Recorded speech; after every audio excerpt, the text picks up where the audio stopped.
in this class too. Well, hello everybody. Welcome. This is New Testament Survey. We are going to talk about the best part of the Bible. Just kidding, but also not at the same time. The New Testament, right? Which should be just exciting and fun, and hopefully a lot of information over a seemingly short period of time. Your textbook is thickish. Thickish. There is question and answer sections in this book as well, so don't look at this and think this whole thing is pure content that I have to consume for knowledge's sake.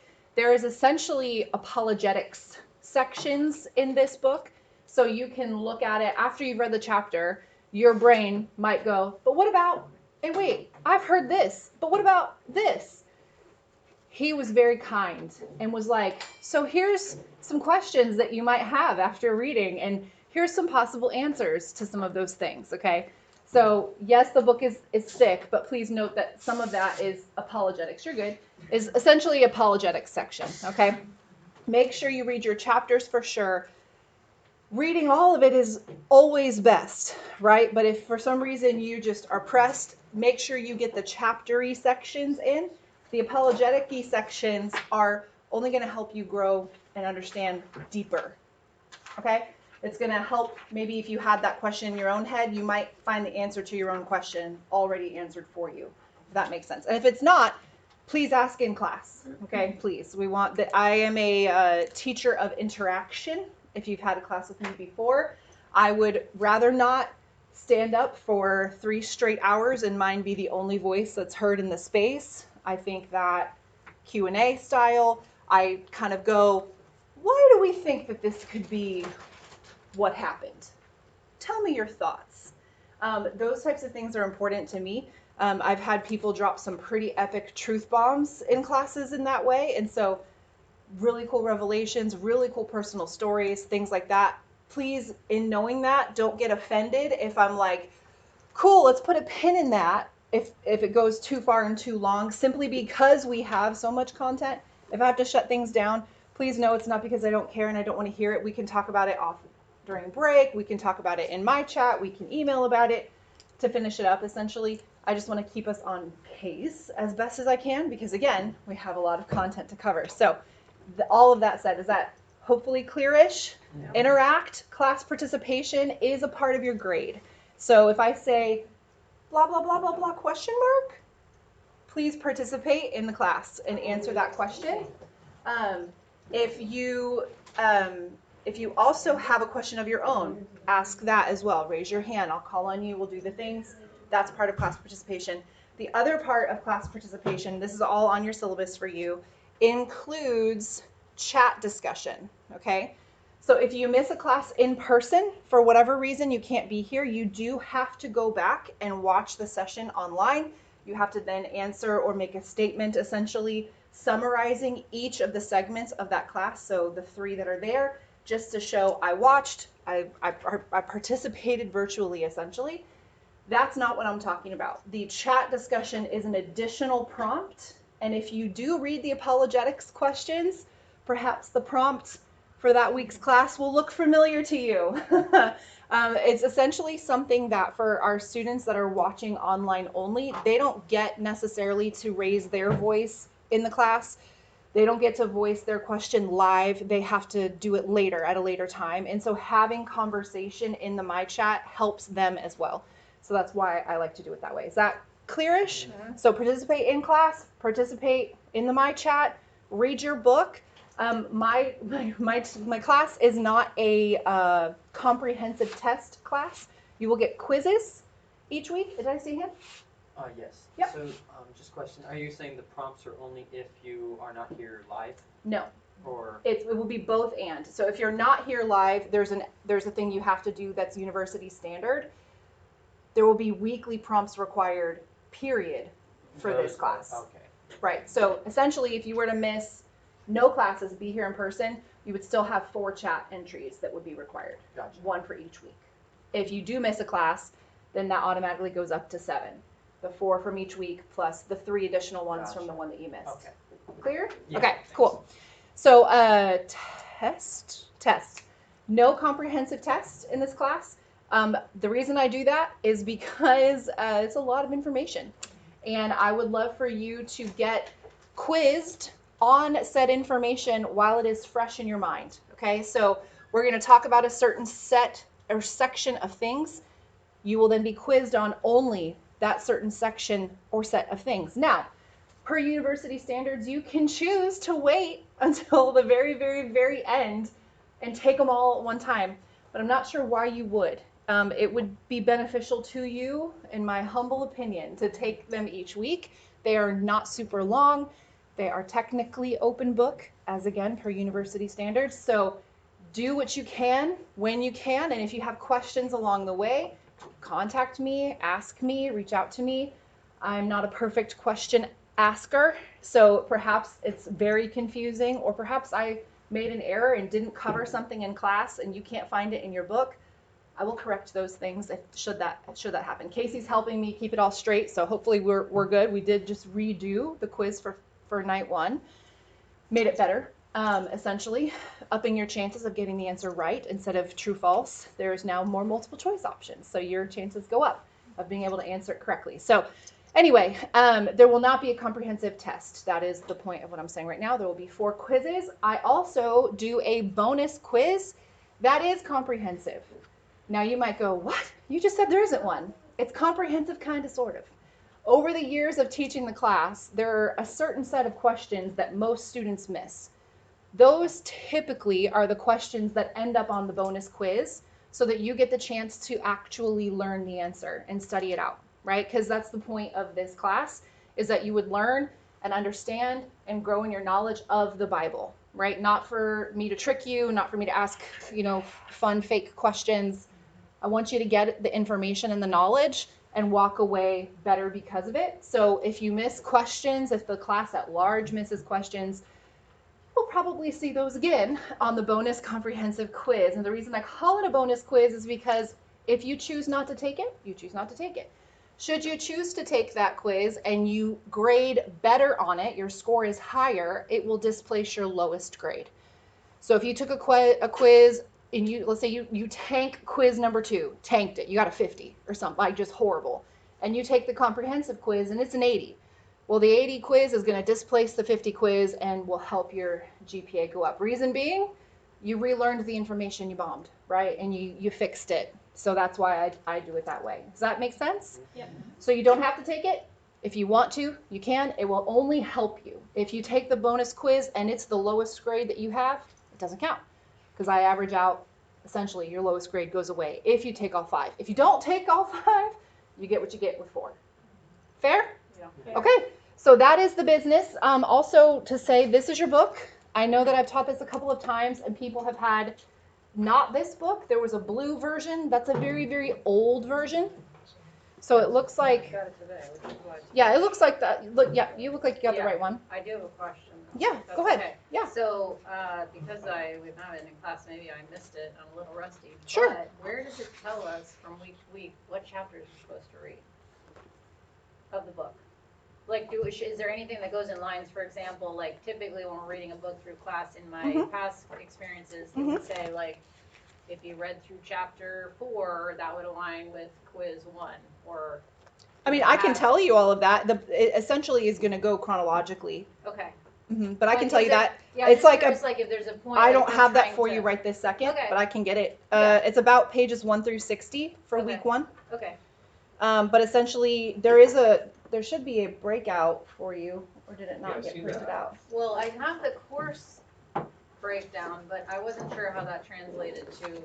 Yeah, so if we're talking about it in week 1, you should read those chapters. Okay. Does that make sense? So like, Oh, these are literally chapters. I mean, yes-ish, Okay. right? So I say, If I have questions after I get into the book, because I have not opened it yet, I literally Right, just got so- it today, so. this Okay. is Gospel of Mark, and it starts Oh. on page 60, Okay, right? So Yeah. you will go through essentially the end of Gospel of Mark gotcha. for this week's reading, and then the next chapter that opens up is the Gospel of Luke, and then that's what we're talking about first in session number 2. Okay, So if you follow the course breakdown, Okay. it should track Yeah. with the order of your book. I got it. There will I be didn't a, realize the chapters were named that. I was thinking, Oh, God, yeah, no, that's okay. in here. And if you need more specifics, I can get Yeah. that for you. I just don't have that right this second. That should be good. Okay. Yeah, I'll reach out if I Would find. it be on the quiz? Sometimes it's on the quiz. What do you mean? The, Like the title might be material that it chapters covers. 1 through 4. That's the title of the quiz. Oh, Yeah, it's not a big deal. I just like, the only reason I ask is because like, if I'm gonna take the quiz and I wanna know, okay, I should read through chapter 4 to be prepared for the quiz, that's where I would typically make sure I read through to make sure I'm prepared. yeah. If I read It's more than chronological because Yeah. we're essentially walking through the whole New Testament in order. Okay, We're not going to jump around, and the book doesn't really jump around either. okay, It's not like in the world religions class where it's like, Yeah. don't read this chapter, skip 2, and then go down. Like, it's not that type of a book. You Okay. can read it start to finish, and it should track through for you okay, all the way through. cool. And then as far as what the quizzes are titled on your end, Yeah. like what you see when you open it up, I don't know. I feel I'll have like to it's ask Casey week about 1, that. 2, 3, It should 4. just be week 1, 2, 3, and 4. Yeah. And then I made sure already. I know at least for week 1, the quiz questions on week 1 are only for content from tonight's lecture and the chapters that correspond in the textbook. Okay, Fair? there. Okay. Well, then let's dive in. That's enough business. Also, I will say this. I say this in almost every one of my classes. I am the worst computer clicker because I am a tactile learner teacher. I like paper and I like to look at the things. So if for some reason I get off on the slides, feel free to just go slide and I'll click the button. Okay?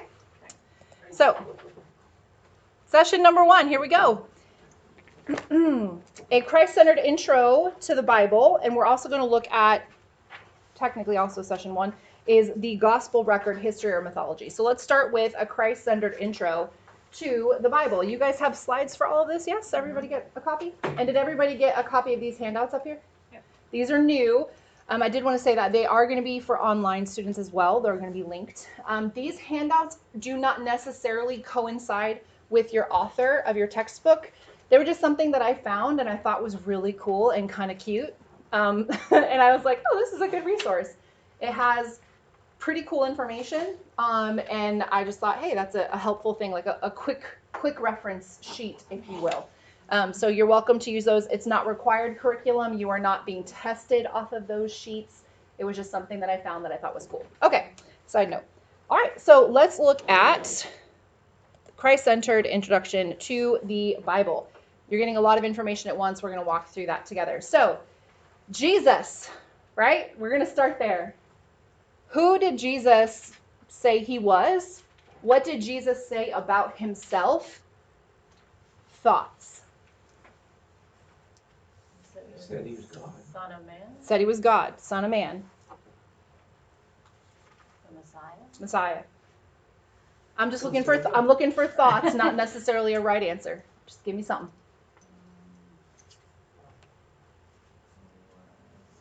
Our Savior. Yeah. Okay. Okay. The I am. Throw it out. Advocate. Yeah. The I am. Yeah. His truth. Truth. Yep. Word. Life. Way, the truth, of life. Word. Yep. Love, Love. Okay. divine. Divine. Okay. Great answers. What did he say about himself multiple times? Any thought? The way, the truth, and the life. Yes. Anything else? No one comes to the Father by him. He did say that a couple times. Yeah. And he's the Lamb. Oh, yeah. Yeah. I give up. Hey, it's okay. No, these are not trick questions. These are just Yeah. things that I want. How can I say? I want you to critically think about the New Testament as we walk through these things, right? Because that's essentially what we're doing in this class. We're going to break down books of the Bible. We're going to look at it through a specific rubric. What's the key focus? Who wrote it? Who's it to? Why did they write it? What audience is reading it? What can we learn from it? What does it say about Jesus, right? So we're opening up the class today with the idea Jesus is the central focus or the central idea of the entirety of the Bible, right? And so we're going to look at Old Testament a little bit because it's have you heard the phrase type and shadow before? If you've been in church for a hot second, maybe you've heard that before. The Old Testament paints pictures of Jesus to come, and then the New Testament shows us the Jesus that did come, right? And so we're going to look at a Christ-centered view of the whole Bible to kick off, focusing in on the New Testament specifically. So the answer to the question, the official, for our textbook's sake, answer is that Jesus said 5 times that he was the theme of the entire Bible. Okay? So everything you guys said was correct. But he basically made claim that he is not just the focus of the New Testament, but also the Old. Okay? So scriptures to back that up. Matthew 5:17, Luke 24:27, Luke 24:44, John 5:39, and Hebrews 10:7. I'll read those again. Matthew 5:17, Luke 24:27, Luke 24:44, John 5:39, and Hebrews 10:7. Can somebody read Matthew 5:17? Go ahead. Do not think that I came to do away with or undo the law of Moses or the writings of the prophets. I did not come to destroy, but to fulfill. Okay, let's think critically for a second. Where is the law of Moses and where is the prophets located? In the Old Testament, right? This is a New Testament class, but the point is Jesus is saying here he's the theme of the whole of the Bible, right? He's essentially saying to people of the day, all of that was being prophesied toward, that's me, right? Luke 24:27. Somebody read that. And beginning at Moses and all the prophets, he expanded to them in all the scriptures of things concerning himself. In what the scriptures? In all the scriptures. Right? So I'm driving this point home because Jesus says things one time in the New Testament. If you have a red letter Bible, it gets put in red. We major on the things that Jesus said all the time, right? And some of the things we talked about, he said it once. He said it a couple of times. This is something that he said 5 times, right? That's pretty significant, pretty important for us to understand is that, yes, this is a New Testament class, but you will be learning, if you continue on in your education, more things about the Old Testament as well. He's the theme of all of it, is the entire point we're making right here. Understood that? Clearish, hopefully? Okay, great. Jesus is quickly recognized as the theme of the New Testament as well, right? So in the Gospels, Jesus is seen as the prophet to his people. In the Acts and in the epistles, Jesus is the priest for his people. In Revelation, Jesus is the king over all his people. Any questions about that? Because we can keep going if y'all got it. You got it? All right, cool. Literally, if you look at page 10 through 13 of your textbook, it walks you through or shows you Jesus as how Jesus is portrayed in every single section of the Bible. And there's a graph that goes with that.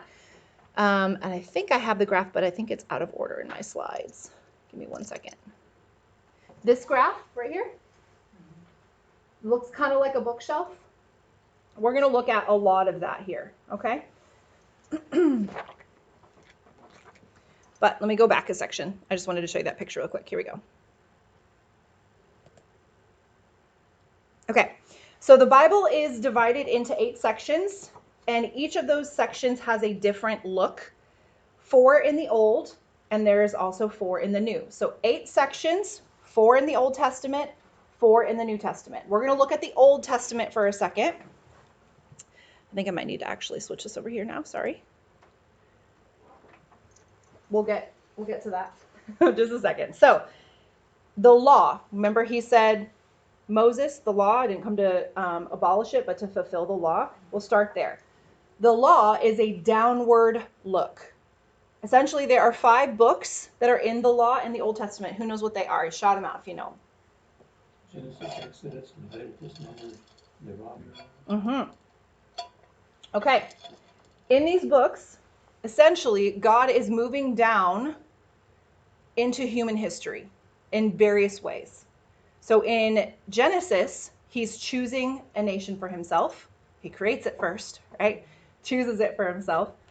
In Exodus, he redeems them. In Leviticus, he sanctifies them. In Numbers, he guides them. And in Deuteronomy, he instructs them, right? So even the Jews have this information. I just taught my world religions class last week. The Jews understand this as well, just as well as Christians, right? This is their history as well as it is our history. But we're again looking at it as how was Jesus making himself present in all of these? And you'll see that's what this chart here is for as well. So the laws is the first section of the Old Testament. Then we move to history, and history is an outward look. Okay? There are 12 more books of the Bible that come after the first 5 that would be classified as quote unquote history books of the Old Testament. So we have Moses bringing, hold on. Make sure I'm not missing one. Yeah, Moses brought the children of Israel out of bondage, but Joshua is the one who took them in to the promised land. Any thoughts as to why that is significant? Why did they have to go back to the promised land? Any thoughts? No, I say that again. So Moses didn't actually bring the people into the promised land. Joshua did. Any ideas or thoughts? I'm being blinded by this thing as to why they had to be brought back to the promised land.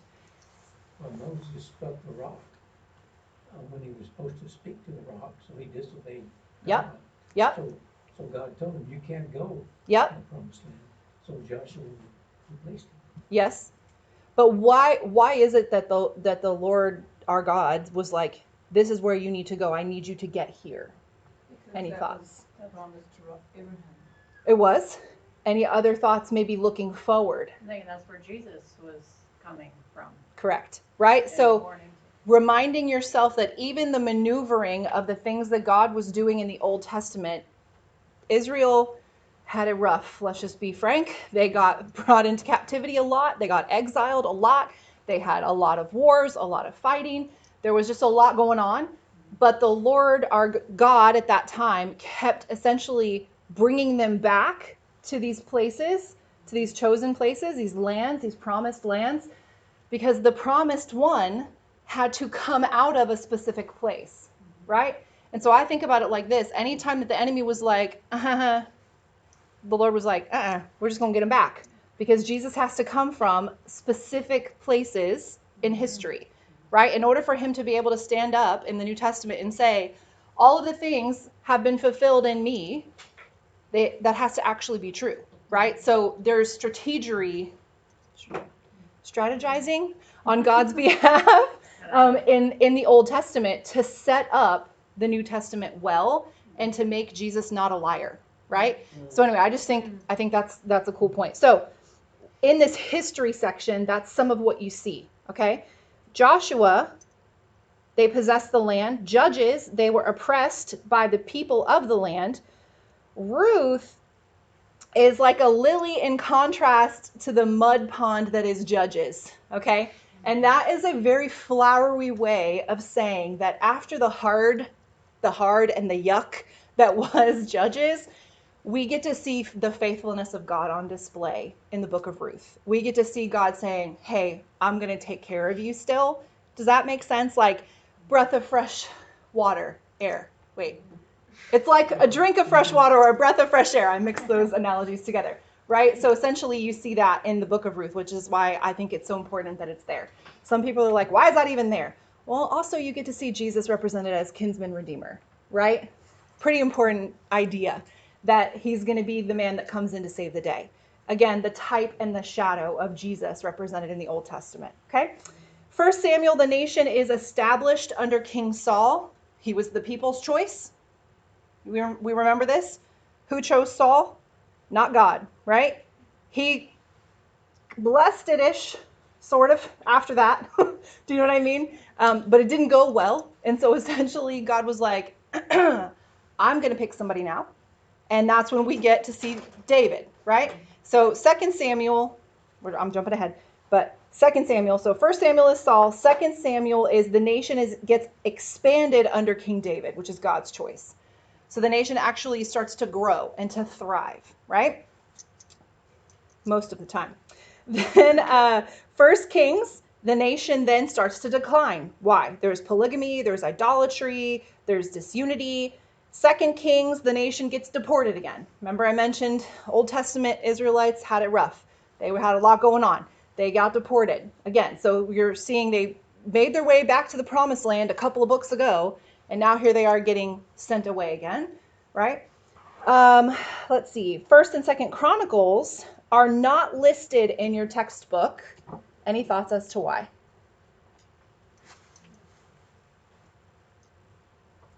Casey can't answer yet. But they're essentially, already been covered. Yes. Wow. I was rewatching several of my previous first night sessions, and that's the first time somebody's answered that correctly right away. So great job. Do I get an A? You Yes. A+, gold Good star. Give that man a cookie, right? Drop it. Essentially, 1st and 2nd Chronicles are a retelling of stories that we've already heard in places like, oh, I don't have the right, hold on. I need this one, but I also need this one, right? So you can see and this is in your book, this picture, you see how they're laid on top going this way? The information that's in 1st and 2nd Chronicles is also in 1st and 2nd Samuel and 1st and 2nd Kings, but it is important enough to include because it's the way that it's written is in hindsight, if you will, right? Mm-hmm. Like, oh, if we would have known this, oh, okay, here's what we should have learned. Here's what we should have done. Here's the way this should have gone. Oh, if only we would have done this instead of this, right? It's from that kind of mindset that we get 1st and 2nd Chronicles, which is why it's not listed in this section by your author, right? I'm sorry? Different author also? First and Yes. Second Chronicles? Yeah. Yes. From First and Second Kings, you mean? Yep. Yes. So it's comprehensive of the 4 books split into 2 of its own. New revelation, but not new happenings. Is that? And literally told from after the fact. Yeah, from a historical perspective, right? Like no different than maybe right now you could read a book on the Civil War that somebody wrote yesterday and published and becomes a New York Times bestseller and is factually awesome. They didn't live through the Civil War, but they learned a lot from it, and they can see it from a different perspective and go, oh, if only we would have recognized this, right? Yeah. Go ahead. I'll throw a fun piece in there on First and Second Chronicles, First and Second Chronicles, because I cover that in the Old Testament survey class, the other version of this class. The author is Ezra, so those are written after the nation comes back from exile. So it's written that far apart, but is now writing about their history leading up to when they first left, as a Yeah. recap and reminder, now that they're back, to not have those things happen again. Right. So the reason I'm even bringing it up is because it is historical in nature, but it's not necessarily included in this whole upward, outward, downward, outward looks, right? I missed one, but you get what I'm saying. Am I making that clear? Right? So in the outward look, right, we've talked about Joshua, Judges, Ruth, 1st and 2nd Samuel, 1st and 2nd Kings. 1st and 2nd Chronicles, not really truly there, but there, which is why they're horizontal instead of vertical, just to kind of pictorially help your brain. Okay, so I think I left off at, I wanted to say this too. In 2nd Kings, we actually see the 12 tribes getting split up. That's where you see that. And I know we don't have to go into so much detail because you'll learn that in another class, but the northern 10 tribes go essentially into Assyria, and that's in 722 BC. And then the southern 2 tribes, which is Judah and Benjamin, they go into captivity under Babylon in, I believe it's 5 BC. 5. Don't quote me on the number because I'm feeling dyslexic about what I wrote here. So sorry. But that's where they went. Casey, help me in break so I can make sure I'm not telling them lies. Okay. Okay, so we talked about 1st and 2nd. I did want to say this. The Hebrew title, the Dibra Hayamim of 1st and 2nd Chronicles, probably butchered the Hebrew pronunciation, and I apologize. But it literally translates to what happened in the days of or the years, right? So they're essentially looking back and saying, what happened in those days? I think it's cool. It's kind of like a, well, back in my day, kind of What's the word you a just said? telling. I mean, It- yeah. I can spell it for you because I What is butchered that it. word though that you're It's saying? a Hebrew word. Oh, it's a Hebrew word that It's means a Hebrew word a look for back this. at? Okay, Yeah. gotcha. Okay. Um, And what's the word? Can you spell it? yep, it's D-I-B-R-E. It's two words. So D-I-B-R-E, that's the first word. Uh-huh. And then the second word is H-A-Y-Y-A-M-I-M.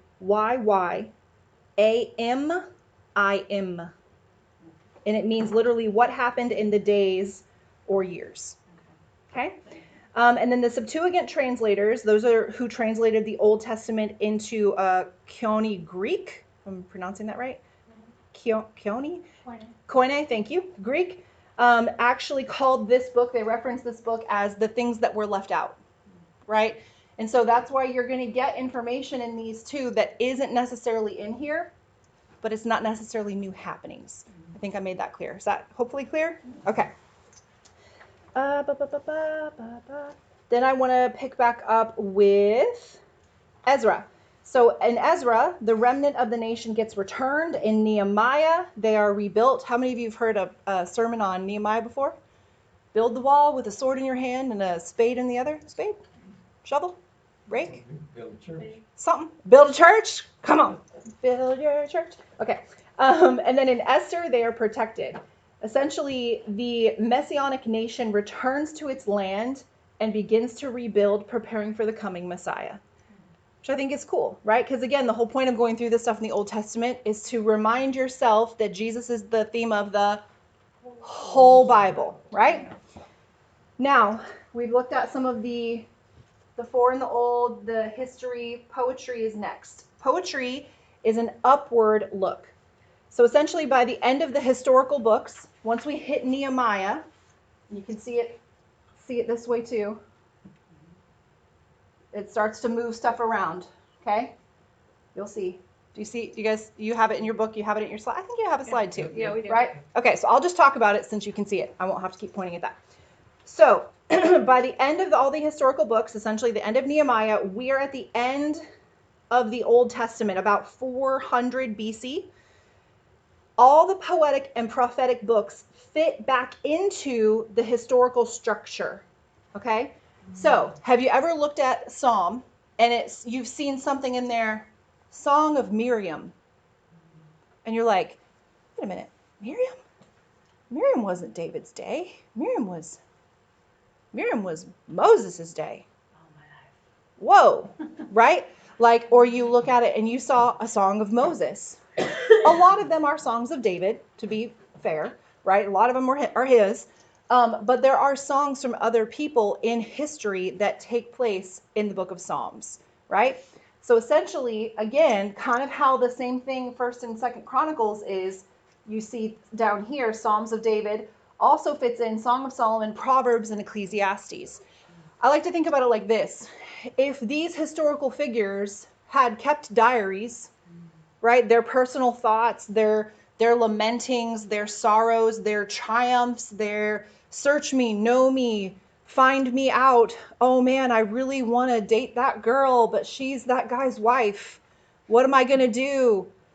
How about I kill him? Right? Like and I make very light of that, but that's literally what we get to see, right? Which I think is so cool in some respects that God didn't hide those things away from us. You get to see the humanity of people, the soul of the people that are considered heroes of the faith or fathers of the faith, right? Like, I think that's really, really awesome. So that's included, and that's also why it's kind of in here, but it's not in the historical outlook. It's in the poetical or poetry upward look. Any thoughts as to why it's an upward look?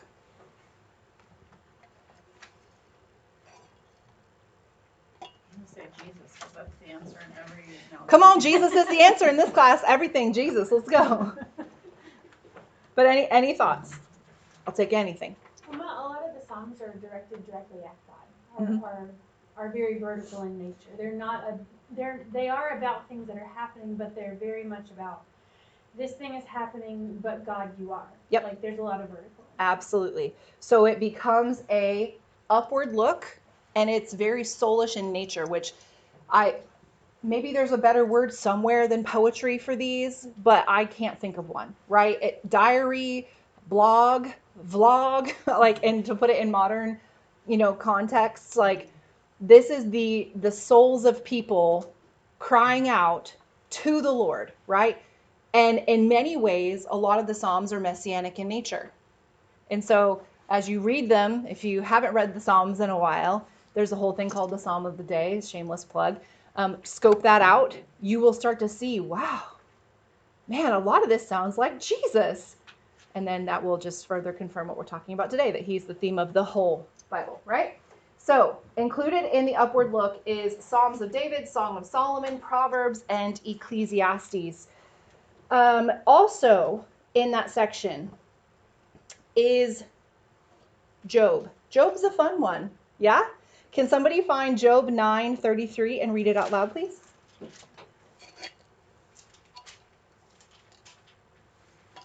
I have it. Go ahead, yeah. There is no arbitrator between us who could lay his hand upon us, both. Would that wait, this is a weird translation. What does it say?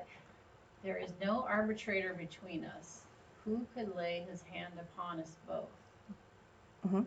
I have it, this is a amplified, so Okay. it says, would that there were. Would that there were? Yeah. I don't even understand that. He's wishing that there was, Oh, okay. It's a weird way to essentially. say It's a that. weird way to say it, yeah. Okay, and then it references 1 Timothy 2:5. Yep, exactly. So essentially, what you're seeing in Job is the desire or the aspiration for a mediator, somebody to come and stand in the gap, right? And to, like it says, to lay hands on us both, right? To essentially kind of go and bridge the gap, right? And the thing that's important to note here is Job, especially when you look at your chart, where's Job? Back at the beginning. All the way back here, right? Yeah. So this action, this Old Testament, yuck, is all of it has this idea or this underlying current, because they would have known this story. Think about it critically, right? Job would have been a story that the Old Testament first five books of the Bible would have known about, right? And in that is a desire from the beginning that there would be somebody who would come and would lay hands on us both and make us right with God, right? And then in 1 Timothy, like yours says, 1 Timothy 2:5, Christ is essentially the ultimate fulfillment of that. So can somebody read 1 Timothy 2:5? Somebody else. Yeah. Just for participation's sake. Yeah, we'll take time for you to get there, no problem.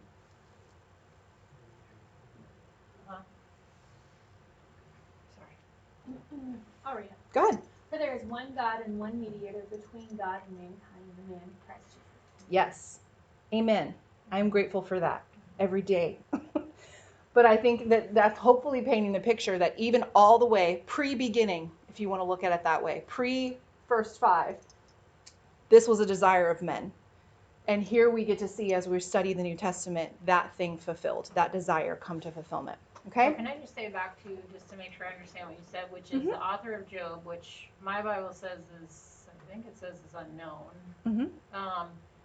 Is that you're saying that this author, we had the first five books of the Bible, knew the history that happened, and then this is his poetry, diary, whatever about. No, what Okay. what I'm saying is that as these are being written down, these were lived, Uh-huh. right? And then somebody had to go through, which you'll learn about in Casey's class, and write it all down and Yeah. record it for everybody. Okay. As they were doing that, as they were recording these things, and even as some of these things were being lived out historically, they were aware of the story of Job. Oh. It is the oldest of all stories. Oh, okay. Mhm. I got you. Is that Yeah. clear? Yes, clear it's clarify? the reverse of what I was thinking. Yeah, Job, as a real man, was alive at the same time as Abraham.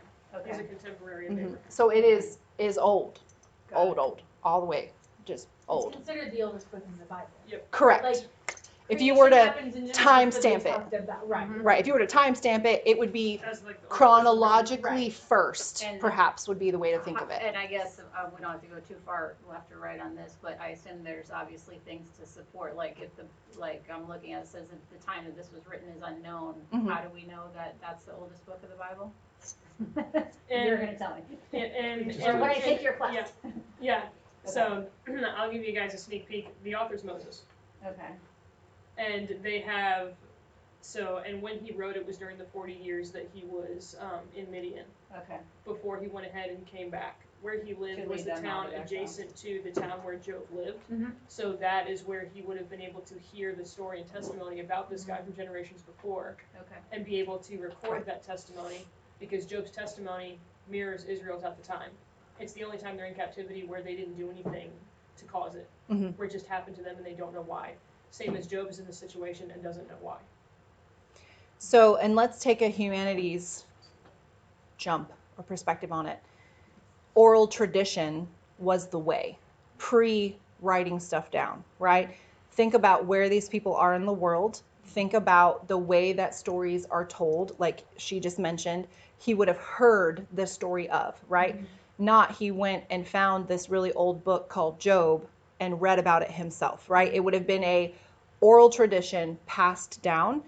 That was the world that they were in, the day that they were in at that time. And then they start writing books and things start to get written down. And then they start to get fact checked and edited. And we've heard of the canonization.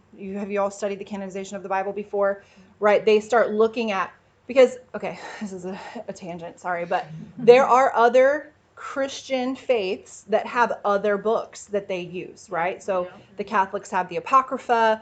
There is mention, even in other world religions, they'll say, oh, the Bible says, and you're like, that book ain't in the Bible. But it was a Bible-ish book in their mindset. Does that make sense? And so there are books that didn't make the cut for canonization, if that makes sense. If you want to think about it kind of, For Protestant kind of. yeah, right. For the filters that Protestants would use, right, to say this should be included in the Bible, this should be excluded for various reasons. Canonization is a really cool thing to study if you've never studied it. Way too much to discuss in this class. But yet Job made it, right? So there has to be hard fact for it. So you'll learn more about that in Casey's class. But that, anyway, sorry, that was Very a good. bit of a derailment. Thank I you. apologize. Sorry. But does that help? Yeah. very Okay. much, yeah. Okay, great. So I think we covered the whole poetry portion. It includes Job. You might not think that Job is poetry because it feels so sad and horrible, right? But it feels historical as well. But it is considered poetry for this purpose, okay? Then you get prophecy in the Old Testament. That is a forward look. Prophecy, forward, right? So what books would that be in the Old Testament? Any thoughts? All the rest of them. All the rest of them. That's a great answer, right? There are 17 prophets, right? And maybe you've heard the thing major prophet, minor prophet before, right? Who would be a major prophet? Daniel. Sure. Elijah, Jeremiah, Isaiah, right? Major guys. And then there's Obadiah, Nahum, right? There are guys, Malachi, guys that made it, right? But they're little guys, but they're considered prophets, okay? So in the last 17 books of the Old Testament, they all look forward to Christ. They're divided, like I said, two major sections. You have Isaiah, Jeremiah, Lamentations, Ezekiel, and Daniel. And then the minor prophets, you have Hosea, Joel, Amos, Obadiah, Jonah, Micah, Nahum, Habakkuk, Zephaniah, Haggai, Zechariah, and Malachi. Right? So you got some prophets hanging out in here, okay? And you can see them in your graph, okay? So the books that were written during times of captivity were Lamentations, right? They looked back in lament on the destruction of Jerusalem and the temple. Ezekiel, yet this was in captivity, but Ezekiel still looked forward to when Israel's spiritual restoration would happen. And Daniel was actually a political focus, looking for them to be restored politically, okay? Which actually is still a thing that the Jews hang on as to why Jesus wasn't the Messiah. Anyway, side note. After captivity, 3 books are written. You have Haggai, which exhorted the people to build the temple of the present under Zerubbabel. You have Zechariah, which urged them to behold the temple of the future that would come under Christ. And you have Malachi, who wrote of their moral restraint. Okay? So prophecy, all of them, all the rest of the 17 of them fall in that category. After Malachi, who knows what we had after Malachi? Nothing. For how long? 400 years. 400, yes. Yes. Essentially, we'll call it 400, right? 400 silent years passed before the fullness of time had come. Galatians 4:4. I'll read it for time's sake because we're running out here. But when the fullness of time had come, God sent forth his son, born of a woman, born under the law. Again, right there, letting you know, Jesus, all the way back there, right? Making the connection, making the bridge, making clear that he's this mediator standing in the gap that was being begged for in Job. Does it make sense? Okay. Could you So, explain outward again versus maybe followed? And what does outward mean? read your book. I'm only saying that because, I'm sorry, we're already over time. But if you read your book, it'll explain it a lot better than what I can do right now. But you'll get it again when we look at the New Testament, and maybe that will help answer your question. Because we are still in the Old Testament right now. Sorry, I got to try to keep us on track at the same time. So,